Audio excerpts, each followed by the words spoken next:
There was one fellow, just very soon after my paper became available, that wrote to me with threats, actually.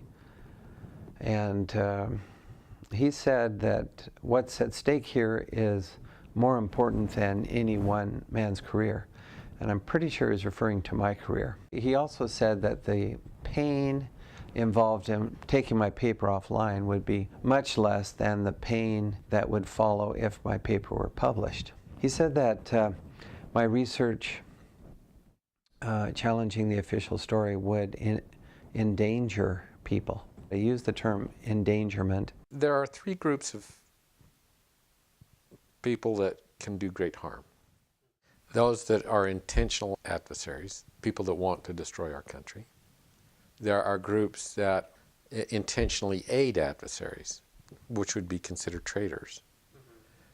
There is another group, however, that has good intention, may have good intentions, but may aid an adversary. He said, basically, I can't tell you too much, but the fact is these buildings did come down by fire, and if that became known, then terrorists would be emboldened to use fire methods on more buildings to bring them down. A classic example is one professor believed that a certain reaction would cause columns to fail, and so he was publishing combinations of chemicals that would do this. Now when I started talking about thermite, he said, you must not talk about thermite. Again, this could endanger people because thermite could be used by terrorists. And I responded. He threatened me with a lawsuit. You know, you're way beyond what you should do. If you believe that that is really a successful way of attacking a building, you know, we shouldn't be giving people ideas of how to do that. That's not an appropriate behavior. And I said, well, you're going to find ways to easily purchase this stuff. Lots of information's out there. It's not secret at all. So it just, again, it made no sense. In the industry that I worked in, the nuclear weapon industry, by law you can't talk about the details of that. If we revealed how we make nuclear weapons, then an adversary could maybe use that information to use it against us. The other reason is if we discussed the vulnerabilities, somebody may be able to find a way to defeat our system that we hadn't thought about. And either way, society can suffer. So we just need to be very, very careful that we don't do something really dumb. That we don't do something really dumb. That we don't do something really dumb in the name of science or any other name.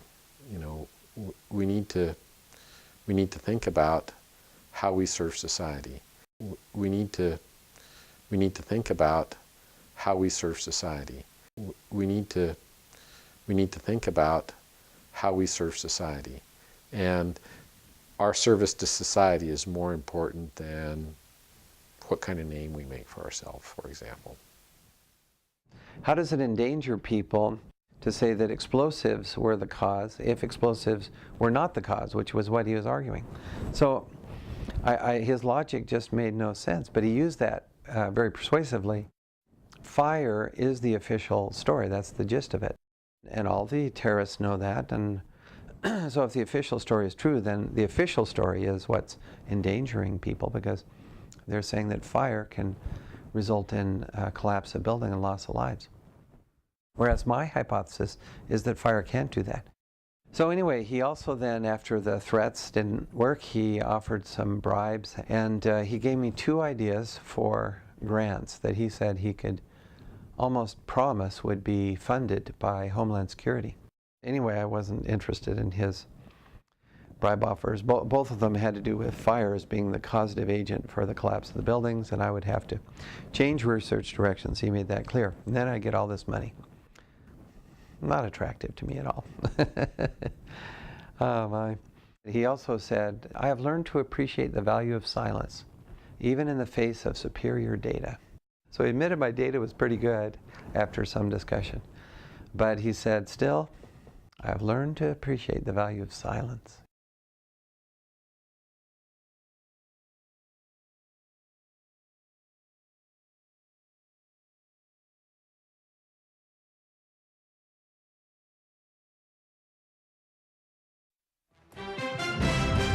You're watching ABC 4 News at 5, close to home.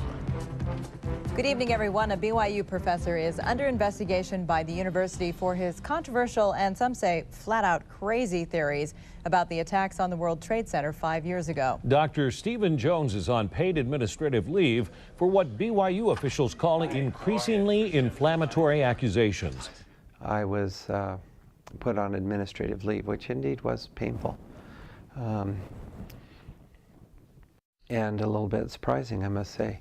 So, I mean, there wasn't much said to me. Brian, why is BYU taking action against his statements? For a couple of reasons, Mark. First, what Jones has said, and second, what the university suspects he has not done with his research. We are concerned about the increasing number of accusatory and speculative comments being made by Dr. Jones regarding the collapse of the World Trade Center.